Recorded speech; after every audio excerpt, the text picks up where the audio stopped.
soft ambient wind, faint laughter from a carnival echoing in distance. They say evil wears many faces. Sometimes it wears a smile. In the heart of suburban Chicago, neighbors saw him as a pillar of the community, a man who threw block parties, donated charity, and dressed as a clown made children laugh. But laughter could be a disguise, and behind that cheerful red nose and painted grin hid a darkness deeper than anyone could imagine. For 6 long years, a man named John Wayne Gacy lived a double life. By day, a business owner, friend, and volunteer. By night, a hunter of innocence, a manipulator of trust, a murderer. 33 young lives buried beneath his very home. Pause, low hum. This is the story of the killer clown, the man who turned laughter into horror and his house into a graveyard. Melancholic piano, distant thunder. John Wayne Gacy was born on March 17, 1942, in Chicago, Illinois. To the outside world, he was an average Midwestern boy, polite, ambitious, eager to please. But inside his home, there was no warmth. His father, an abusive alcoholic, ruled through fear. He called John names, beat him for the smallest mistakes, and told him he'd never be a real man. As a child, Gacy craved approval, but learned only shame. He began to split his world, showing obedience on the surface, but growing anger underneath. In his teenage years, Gacy struggled with identity, guilt, and rejection. He hid his desires, buried his pain, and learned to wear a mask, one that smiled even when he was breaking inside. He married young, started a business, and joined the JCs, a community group where he was admired and respected. To neighbors, he was the ideal American man, hard-working, social, trustworthy. But the boy who was once humiliated now wanted control and dominance. And soon, the mask he wore would begin to crack. Dark ambient drone with faint heartbeat sound. By the early 1970s, Gacy's life seemed picture perfect. He ran a small construction company, owned his home, and hosted large neighborhood gatherings. He was charming, even likable. And then came Pogo the Clown, dressed in colorful patterns and a painted smile. Gacy began performing at hospitals and children's parties. He claimed he loved seeing the joy in kids' faces. But in truth, Pogo gave him something else, a disguise. When he put on that costume, he was no longer the insecure boy his father broke. He was the one in control. Around this time, Gacy started picking up young men. Some he hired for work, others he met at bus stops or offered rides to. He'd lure them in with kindness or promises of a job. But once inside his home, the atmosphere changed. He'd offer them alcohol, show them magic tricks with handcuffs. And when the metal clicked shut, the illusion shattered. The laughter stopped, and Pogo's smile turned into a mask of death. Low, slow orchestral build, deep bass tones.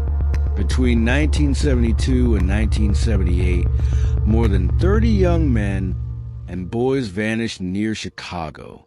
Their families put up posters, filed reports, prayed for answers.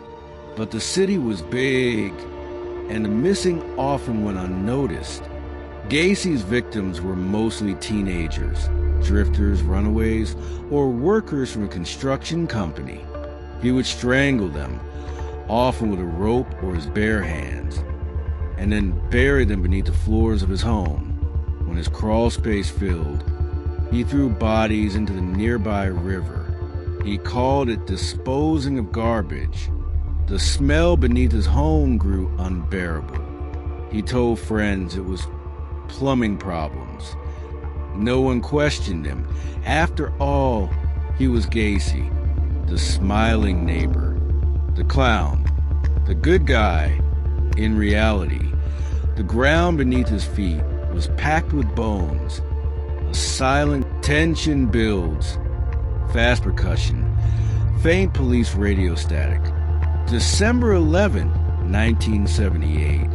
A 15-year-old boy named Robert Pius went missing after telling his mother he was going to meet Gacy about a job.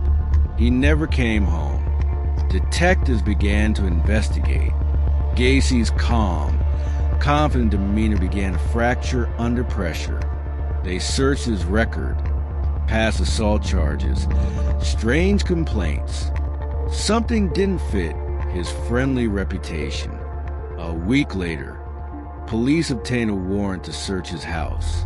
The moment officers stepped inside, they noticed a smell, thick, rotting, the scent of decay coming from the vents and crawl space. Beneath his home, they found the first remains, then another, then dozens more. 33 victims in total. The clown's mask had finally fallen. Somber orchestral strings, echoing footsteps. In custody, Gacy began to talk, as if proud of his crimes. He drew maps of where the bodies were buried. He smiled through interviews. He claimed the murders were not entirely his doing, that his other side committed them. Psychologists called him a classic sociopath.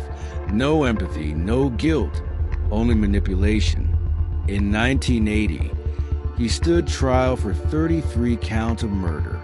The courtroom was filled with horror. Families of victims, journalists, curious citizens. When the verdict came, it was unanimous. Guilty. He was sentenced to death by lethal injection. But Gacy never showed remorse.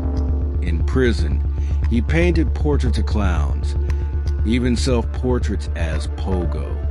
He sold them for thousands of dollars, feeding the twisted fascination people had with him.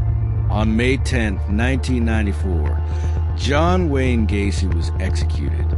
His last words? "Kiss my ass." Even at the end, he wanted control. Soft piano and low ambient echo.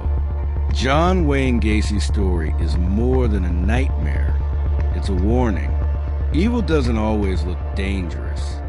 Sometimes it hides behind laughter, kindness, or the face of a clown.